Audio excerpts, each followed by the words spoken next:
যারা মানুষের উপরে জুলুম করছো, আলেমদেরকে ধরতেছো, মুসল্লিদেরকে ধরে ধরে জেলে ঢুকাচ্ছ, সময় আসবে এমন ইন্দুরের গর্ত অপমানা পালাবার জন্য।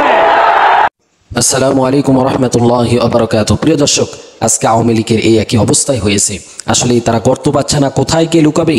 একে একে অনেকেই ধরা পড়েছে আওয়ামী লীগের বড় বড় লিডাররা, যারা একটা সময় হুঙ্কার দিলে পুরো দেশ কেঁপে উঠত। আজকে তারা খাঁচায় বন্দি, তারা অসহায় হয়ে আসে। আল্লাহ তাদেরকে ধরেছে। প্রিয় দর্শক, আমাদের আল্লামা বলেছেন, আল্লাহ যাকে ধরে তাকে আর ছাড়ে না, আল্লাহ ছাড় দেয় কিন্তু ছেড়ে দেয় না।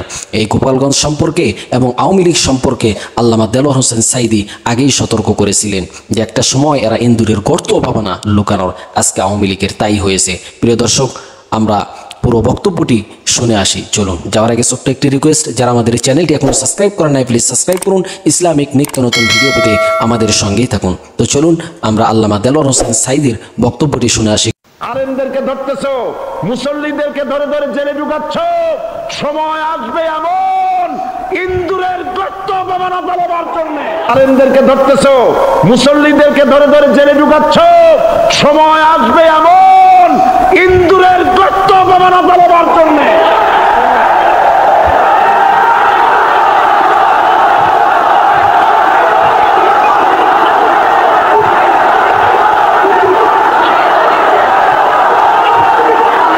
এই দলটির নাম ছিল আওয়ামী মুসলিম লীগ। এই দলটির নাম ছিল কি? আওয়ামী মুসলিম লীগ। তখন তারা নারায়ে তাকবীর, আল্লাহু আকবার ধ্বনি দিত, স্লোগান দিত।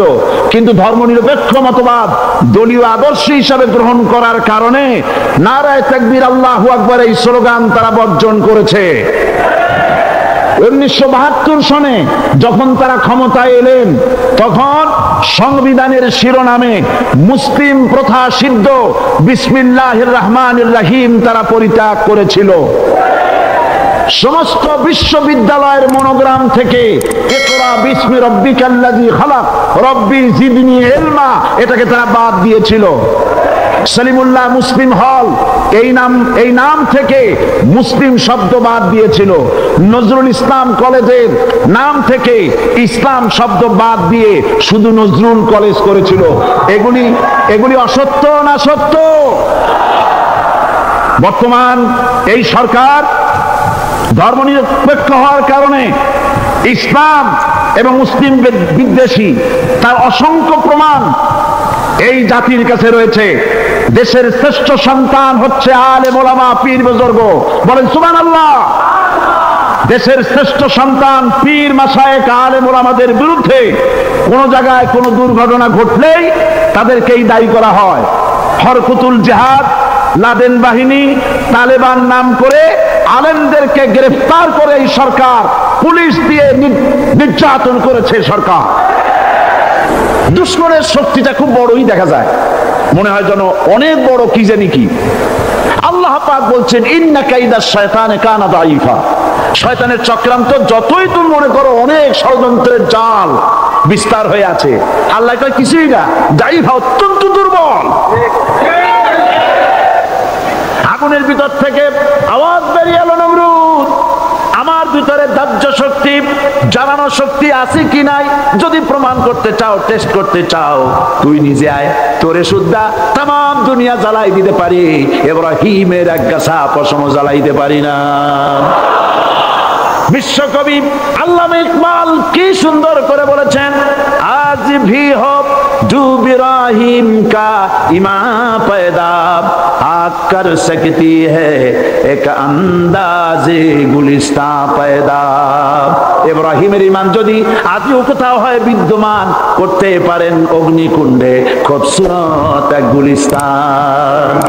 এখনো যদি ইব্রাহিমের সন্তানদেরকে আগুনের মধ্যে ফেলে দেওয়া হয়, আর ইব্রাহিম ঈমান যদি থাকে, আগুনকে ফুলের বাগান বানাবার ক্ষমতা আল্লাহর আছে। রাষ্ট্র শক্তি তাদের হাতে, অস্ত্রপাতি তো খুব শক্তি। আর তারা একবার ক্ষমতায় যায়, ওরা মনে করে এই ক্ষমতা থেকে আমাদেরকে কেউ নামাইতে পারবে না।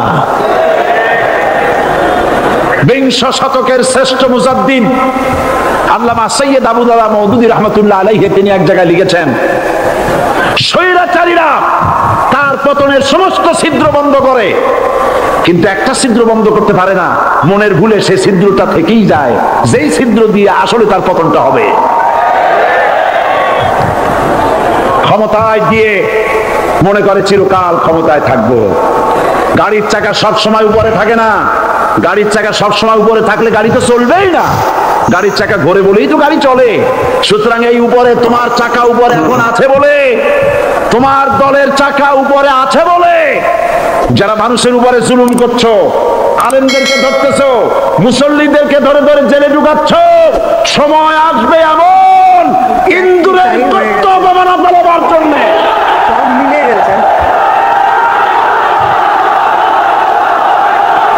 সমস্ত ইন্টেরা যদি ধর্মঘট করতে যাচ্ছে, আমরা কেউ মাটির তলায় যাব না, কেউ আমরা আগুনে পুড়ে ঝামা হব না, পিক হব না, কেউ আমরা টুকরা টুকরা হব না, সবাই থাকবো উপরে উপরে।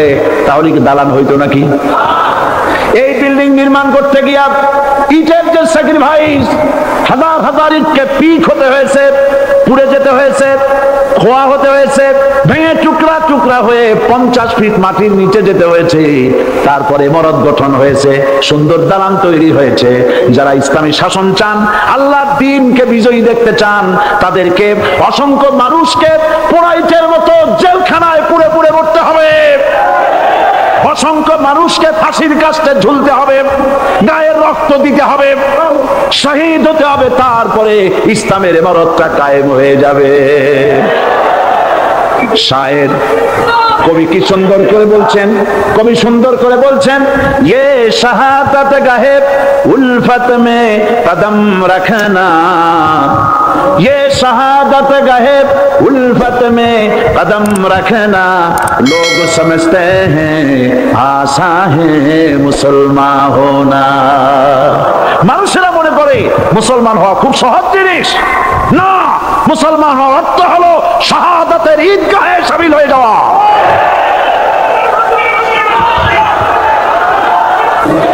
আমরা নাকি ধর্মের নামে রাজনীতি করি। আমি বলি ধর্মের নামে আমরা রাজনীতি করি না, আমরা ধর্মীয় রাজনীতি করি। কথাটা বুঝে আসছে কিনা? ধর্মের নামে রাজনীতি তো সেই ব্যক্তি করে 1996 সনের নির্বাচনের আগে যিনি মাথায় পট্টি বেঁধেছিলেন, যিনি শপথ গ্রহণের সময় হাতে তসবিহ পড়েছিলেন, ধর্মের নামে রাজনীতি তিনি করেছেন। আজ অনেকগুলি ডিগ্রি পেয়েছেন তিনি, অনেকগুলি ডিগ্রি পেয়েছেন। কয়টা মুখস্থ হয়ে গেছে আপনাদের? শকুনেরা, শকুন যদি গরুর গোশত কিনা খাওয়া লাগতো, 80 টাকা কেজি দরে শকুনে এত গোশত কিনা খাইতে পারতো না। লেখাপড়া করে যদি ডিগ্রি নেওয়া লাগতো, এত ডিগ্রি কপালে জুটতো না। পয়সা দিয়া ম্যানেজ করা ডিগ্রি, কিন্তু 9টা নিলে কি হবে? আসল ডিগ্রিটা এখনো বাকি আছে। আসল ডিগ্রি কোনটা? নির্বাচনের আগে পট্টি বেঁধে তসবিহ নিয়ে গোটা জাতিকে যে সফলভাবে প্রতারণা করতে আপনি পেরেছিলেন মহাপ্রতারক হিসাবে, সেই ডিগ্রি আগামী নির্বাচনের মোক্ষম সময় জনগণ আপনার গলায় পরায় দেবে। কোরআন নিয়ে বাঁচতে চাই, এই কোরআন নিয়ে মরতে চাই, এই কোরআন থেকে আমাদেরকে বিচ্ছিন্ন করতে চায় কাফের, বেঈমান, মুশরিকেরা। ও আমার জাতি, কোরআন থেকে যারা বিচ্ছিন্ন করতে চায়, তোমরা কি তাদের বিরুদ্ধে জিহাদের জন্য প্রস্তুত থাকবে?